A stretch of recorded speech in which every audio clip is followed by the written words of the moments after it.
Bab 163. 12 Manusia Emas.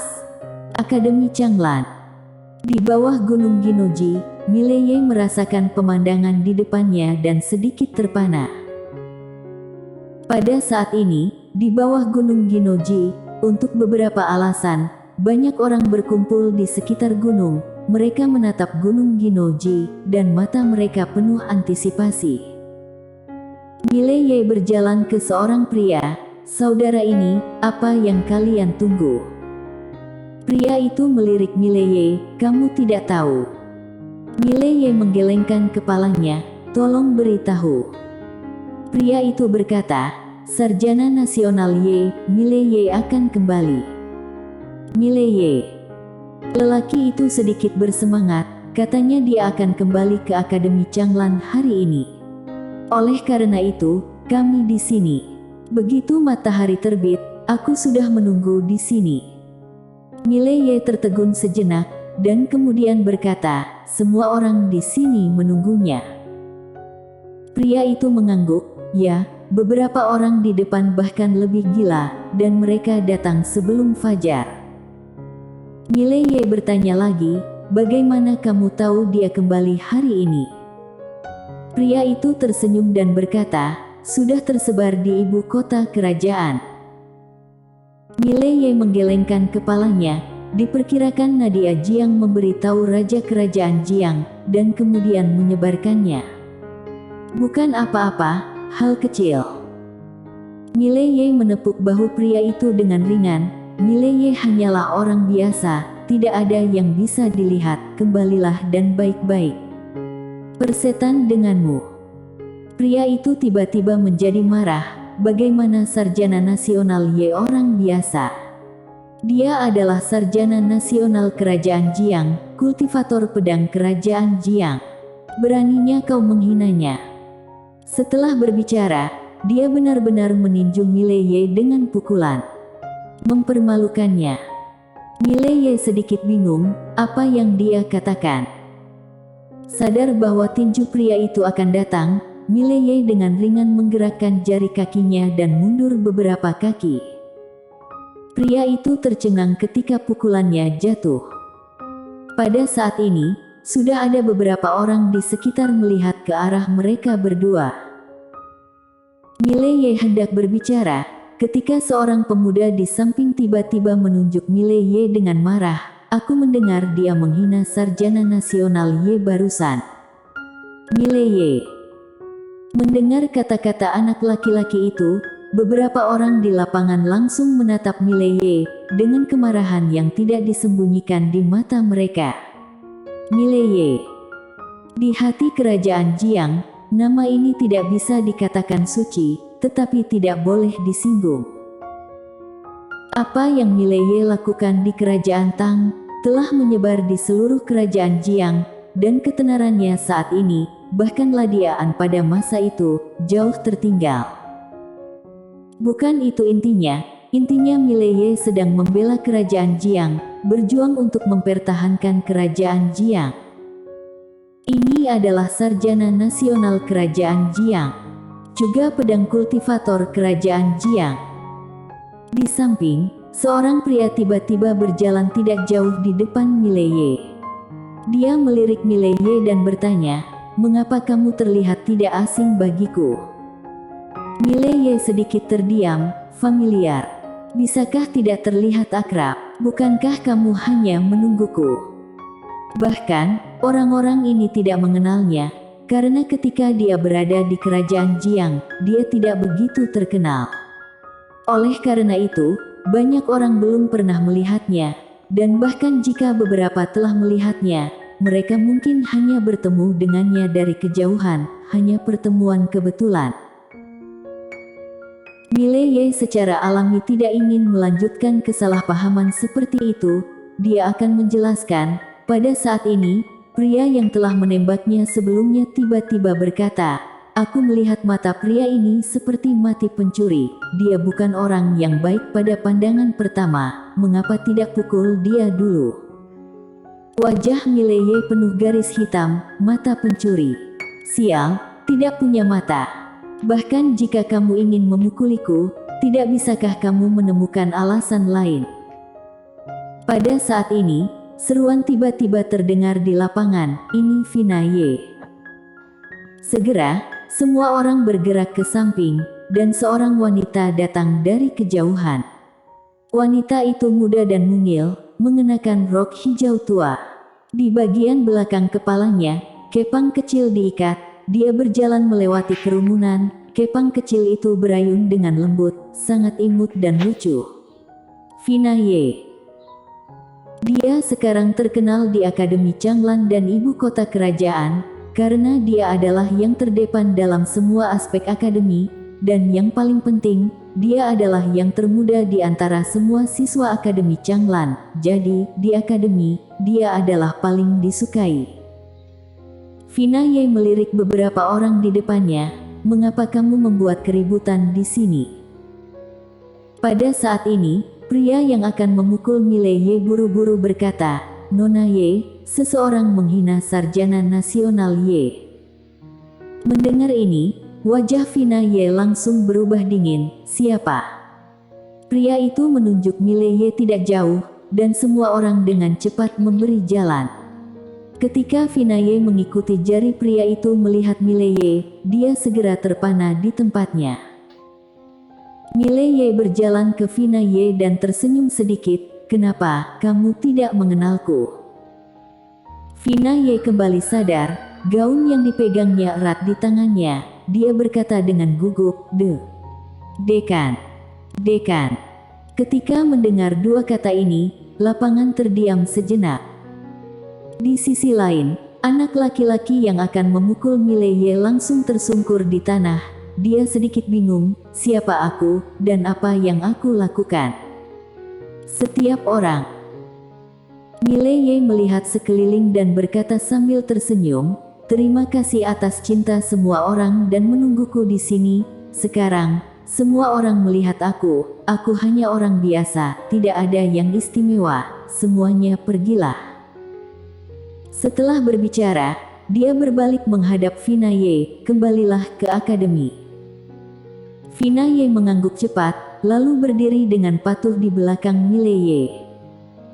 Segera, Mile Ye dan Fina Ye menghilang dari pandangan semua orang. Di sisi lain, pria yang terduduk di tanah masih linglung. Dia baru saja akan memukulnya. Di depan gedung Changlan, Mile Ye berhenti, dan tidak jauh di depannya, ada Agnes Ji. Agnes Ji berjalan ke hadapan Mile Ye dan berkata dengan lembut, kamu sudah kembali. Mile Ye mengangguk, apakah semuanya baik-baik saja? Agnes Ji mengangguk sedikit, ya. Mile Ye berkata, panggil semua siswa. Agnes Ji melirik Mile Ye, lalu berbalik dan pergi.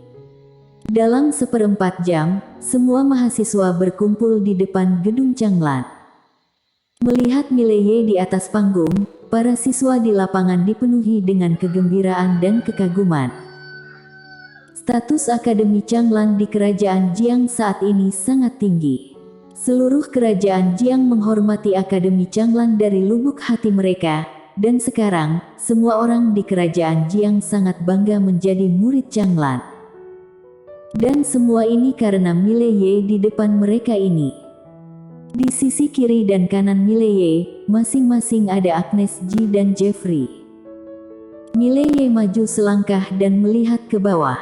Ada total 42 siswa di lapangan. Di antara mereka, alam kehampaan 21, alam mahir gaib 9, dan sisanya alam energi perlindungan. Mile Ye merenung sejenak, lalu berkata, kamu seharusnya tahu bahwa negara Chu, negara Yue dan kerajaan Dayun akan datang. Di luar kota Kaiyang, ada 100.000 penunggang besi negara Chu, termasuk kerajaan Dayun. Jika kota Kaiyang ditundukkan, kavaleri besi negara Chu tidak akan terhalang lagi. Mereka akan pergi jauh-jauh ke selatan, dan banyak orang dari kerajaan Jiang akan mati di bawah kavaleri besi mereka. Berbicara tentang ini, suaranya berangsur-angsur meningkat. Kali ini aku kembali untuk bertanya kepada kamu semua, apakah kamu ingin pergi ke kota Kaiyang bersama aku dan bersumpah untuk melindungi kerajaan Jiang? Bergabung dengan prajurit. Lapangan tiba-tiba menjadi sunyi. Jelas, mereka tidak menyangka Mile Ye akan meminta mereka untuk bergabung dengan prajurit. Mile Ye berbisik, jika kota ini hancur dan kerajaan Jiang binasa, bagaimana Akademi Changlan bisa selamat? Tentu saja, jika kamu tidak ingin pergi, aku tidak akan memaksa. Pada saat ini, Finaye tiba-tiba berdiri, aku ingin pergi ke kota Kaiyang. Saat Finaye berdiri, segera, semakin banyak orang di lapangan berdiri. Ketika dia melihat bahwa semua orang menyatakan kesediaan mereka untuk pergi ke kota Kaiyang, Mile Ye sedikit lega, dan dia berkata dengan lembut, "Apa kalian tahu, kebanyakan dari kalian mungkin tidak dapat kembali ketika sudah pergi ke kota Kaiyang."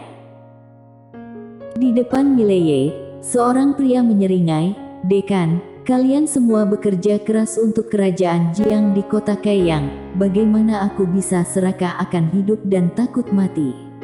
Kami ingin bertarung berdampingan dengan dekan, kami tidak bisa membuat dekan kehilangan muka.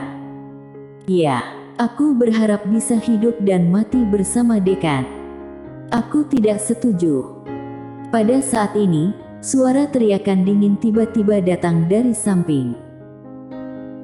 Mile Ye menoleh untuk melihat, tidak jauh, dua orang berjalan cepat, dua orang ini, dia secara alami tahu, itu adalah dua cendekiawan yang dia undang yaitu Rizky Mo dan Douglas Feng. Rizky Mo berjalan cepat di depan Mile Ye, dia menatap langsung ke Mile Ye, "Pernahkah kamu berpikir bahwa meskipun siswa ini tidak kalah di tingkat alam, mereka tidak memiliki pengalaman bertarung yang sebenarnya? Jika kamu membawa mereka ke medan perang, banyak dari mereka yang akan mati." Mile Ye berkata dengan tenang, "Justru karena pertempuran yang sebenarnya lebih sedikit, maka lebih banyak pertempuran yang sebenarnya diperlukan." Rizky Mo berkata dengan suara yang dalam, "Kamu membantu bibit tumbuh lebih cepat dari waktunya. Tahukah kamu bahwa jika kamu membawa mereka ke medan perang, para jenius yang telah kamu bina dengan susah payah ini akan mati semua. Semua kerja kerasmu dan harapan terakhir Pak Tua Ji akan berubah menjadi kosong, kamu." Mile Ye menggelengkan kepalanya dan memotong ucapan Rizky Mo, "Jika negara ini jatuh, bagaimana siswa Changlan bisa selamat? Aku adalah murid Akademi Changlan, tetapi aku juga orang kerajaan Jiang. Kita tidak lebih tinggi dari yang lain, untuk melindungi kerajaan ini, kita juga memiliki tanggung jawab." Rizky Mo menatap Mile Ye dan tidak berbicara. Mile Ye menambahkan, "Aku tidak ingin murid-muridku semua menjadi domba di kandang. Mereka harus keluar dan merasakan kejamnya perang. Bagi mereka, ini juga semacam kultivasi. Jika tidak, ketika Akademi Changlan bertemu krisis, mereka bahkan tidak memiliki kekuatan untuk bertarung."